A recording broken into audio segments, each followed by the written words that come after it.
আমরা আজকে কথা বলবো পাসপোর্ট সূচক নিয়ে।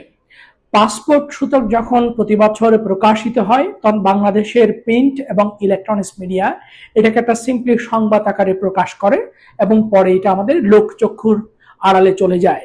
কিন্তু পাসপোর্ট সূচক যে একটি দেশের জন্য, একটি রাষ্ট্রের জন্য এবং সে দেশের জনগণের জন্য কতটা গুরুত্বপূর্ণ সেটা আমরা অনেকেই ঠিকমতো উপলব্ধি করতে পারি না।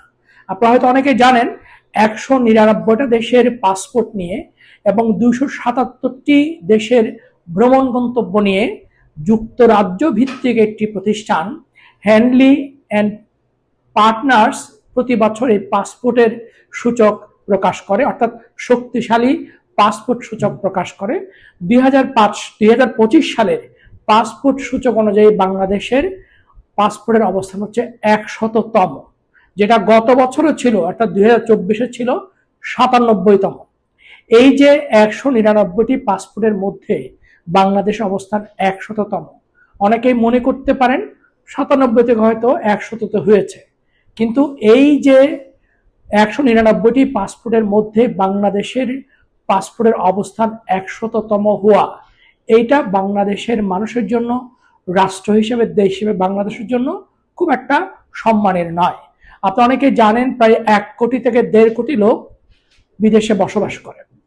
তাদের অনেকেই হয়তো বিদেশি নাগরিকত্ব নিয়ে বিদেশি পাসপোর্ট নিয়েছে, কিন্তু এর বাইরেও প্রায় 50 লক্ষ লোক বাংলাদেশে প্রতি বছর বিভিন্ন দেশে যাতায়াত করে।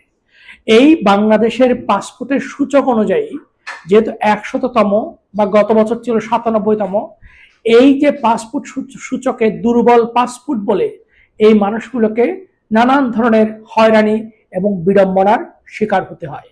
আমরা বাংলাদেশের মধ্যে নানান ধরনের নিজেদের মধ্যে নানান ধরনের সমালোচনা সংঘাতে লিপ্ত হই, কিন্তু এর যে একটা চেইন এফেক্ট হিসাবে বিদেশে মানুষ বাংলাদেশের মানুষকে, বাংলাদেশের পাসপোর্টধারীকে নানান ধরনের সংকট, নানান ধরনের যে বিড়ম্বনার শিকার হয়, এই বিষয়গুলো আমরা কদাচিৎ চিন্তা ভাবনা করি।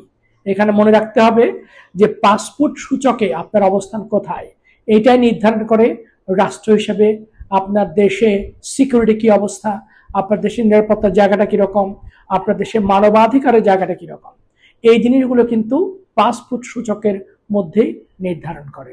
সুতরাং আমরা এখানে মনে রাখা দরকার যে যুদ্ধ বিধ্বস্ত বা সিভিল ওয়ারে আক্রান্ত বা সিভিল ওয়ারে জর্জরিত আমাদের প্রতিবেশী রাষ্ট্র যে মিয়ানমার, তারও কিন্তু এবার পাসপোর্ট সূচকে বাংলাদেশের চেয়ে এক ধাপ আগে। আর প্রতিবেশী রাষ্ট্র ভারতের পাসপোর্ট সূচকে ভারতের অবস্থান হচ্ছে প্রায় 85তম। এই যে বাংলাদেশের অবস্থান 100তম, এটা বাংলাদেশের জন্য, বাংলাদেশের মানুষের জন্য, রাষ্ট্র হিসেবে বাংলাদেশের জন্য কোনোভাবেই সম্মানের নয়। আমরা কি এই বিষয়গুলো কখনো গভীরভাবে বিবেচনা করেছি? কিন্তু এটা গভীর বিবেচনার দাবি রাখে। ধন্যবাদ সবাইকে।